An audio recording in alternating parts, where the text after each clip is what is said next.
feel bad for Jennifer, but I will say she is a magnet for being scammed. She just had an entire documentary about getting scammed from some other guy. And I don't know, there's just something about Jennifer that she just doesn't have street smarts like that. Y'all, Jennifer Williams' husband just handed Evelyn her next 2-season storyline because the court just ordered him to pay back all that money he's been allegedly scamming this whole time. You know how Jennifer's husband, Christian Gold, has been flexing like a multi-millionaire and spoiling her with diamonds? Well, turns out he was dressing her in Chanel on other people's money. More and more people are coming out talking about he scammed them. This is so embarrassing. This is exactly what I mean when I say do not ever settle in life. I don't care how old you are. First of all, she looks amazing. She does not have to settle. No matter where you are in life, do not settle. Y'all, when I tell you Jennifer has been scrambling to protect her image and defend this man like her life depends on it, and now the court basically said Christian is guilty and he doesn't even have the money to pay. She's finally seeing she chose the wrong man for the 3rd time in a row, and now she's about to pay the price. So yeah, let's get into it. The thing about Jennifer, she continues to repeat the cycle. God continues to send you the same fucking person over and over again, and until you learn whatever that lesson is supposed to be, you know? And she wants to be married and she wants to have a relationship so bad, no matter at what cost. She wanted to marry Tim, you know, and no matter what, I want to be a wife, you know, and she's willing to take just the title without really having in your life a great person. There's got to be something in her birth chart, because what do you mean? Jennifer Williams stays attracting the absolute bottom of the barrel men because her husband Christian Gold is proving he's not that different from the one she ran from before. Last year, a few people who invested in Christian's so-called investment business sued him for fraud, claiming he was running a Ponzi scheme. And if y'all remember last season on Basketball Wives, Jennifer was basically in full damage control mode everywhere, standing 10 toes down defending her man like crazy. So all the victims, the lady that's on disability with 30,000, you don't care about these people? Christian doesn't even know who that woman is. Oh, girl, I get it, that's your man or whatever, but sometimes a mother will bring you down. He stole this woman's money. Should he be trading as a felon? Yeah, he can. Who told you this? And because I'm not making this up. Okay. You're too smart for this. Even though Jennifer and Christian both tried to address the allegations on TV, he never even responded to the lawsuit or showed up in court, even after being served. Sis, he didn't even bother hiring a lawyer. The documents show he was basically trying to represent himself. And since he didn't properly defend anything, the court hit him with default judgment, granting the plaintiff's $120,000 claim as liquidated damages. But here's where it gets crazy. Because the case was filed under Georgia's RICO laws, the court is now officially ordering Christian to pay $367,625, literally triple what he was sued for. So at this point, this isn't some rumor or messy accusation people are using to drag Jennifer. This is a fact, and Christian has to pay up.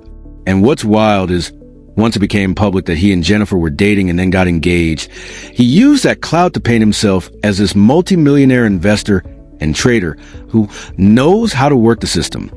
And we already know reality TV stars always end up tied to some scam or another. The housewives, yeah. But the scary part? People still trust them because fame makes them look credible. One of the victims even said that his public image and the way he personally communicated is what made them believe him and empty their pockets. There is a lifetime membership fee, $1,500. He does all the trading. When I said the fee, they told me to go to Cash App and buy Bitcoin. I don't know what Bitcoin is, and why did I pay you $1,500 if I have to buy it? So I called to ask questions. I never got another response, but I want my $1,500 back. We're watching you flaunt your cars, your beautiful diamond rings, this Rolex in front of us, and we were robbed. But the moment those payments went through, it's like Christian became a whole different person. When the older investors started asking for their money back, Christian would try to sweet talk them into keeping it in. And if they still insisted, He would pay them back using money he had just collected from a new investor. That's what made it look like the investment was working, and it only made people trust him even more. So in March, my husband and I looked at each other and we said, something don't sound right. Because if he's got all this money, and I'm going to tell you, our project accounts at this time, I think they were all running, and when we totaled it up in March, it was like $1.1 million equally between all of them. So we're like, there's no way he can't pull from this and give us yes, and I do have receipts of all of this. But whole time, there wasn't even any real investing or trading happening. No real accounts, nothing. Christian allegedly kept a big chunk of the money for himself and kept them hanging with fake promises. Eventually, he stopped communicating completely, blocked people, stopped payments, while they're watching him flex this lifestyle with his wife, Jennifer. Now, if that's not the textbook definition of a Ponzi scheme, then child, I don't know what is. And the crazy part? Christian didn't even bother responding until after the court ruled against him. Then he pulled a classic. I didn't see nothing. I didn't hear nothing move. He's really claiming he couldn't respond because of cyberbullying and social media threats, saying it caused mental distress and fear for his life. So, he was scared for his life, but not scared when he and Jennifer were talking about it on Basketball Wives. He then asked the court to set the judgment aside, stop the victims from collecting, and let him file a late response. The judge still tried to give him a little room, saying if Christian paid the court costs within 10 days, the default would be open and he could argue his case. But guess what Christian did? Exactly nothing. So on January 12th, 2026, that default judgment officially became final, and the victims are now legally entitled to collect. And y'all can already tell how Christian is reacting. He's gone weirdly silent. Nobody even knows where he is, while Jennifer is the one out here trying to fend her man. She posted texts of people praising Christian's investing skills, and she even made a post saying the weapon was formed, but it didn't prosper. Now, if the weapon formed against her is Christian, then baby, it absolutely is prospering, because we all know Christian doesn't have money like that, meaning Jennifer might have to pay either way. And she knows this is a terrible look, getting linked to a fraud case like this all because of the man she's tied to. And honestly, if Jennifer is still ignoring facts, knowing Evelyn is about to have a field day with this, she might be okay with what Christian did, and might even be in on it too. At this point, she's part of the scam. The public is just now hearing the details, but she been new. She went along with it. That makes her a scammer too.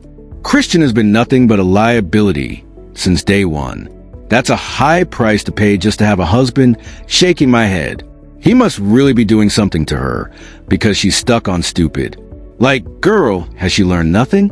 She's a whole scam magnet. But what do y'all think? Did Jennifer bring this on herself? Sound off in the comments, and make sure you hit like and subscribe.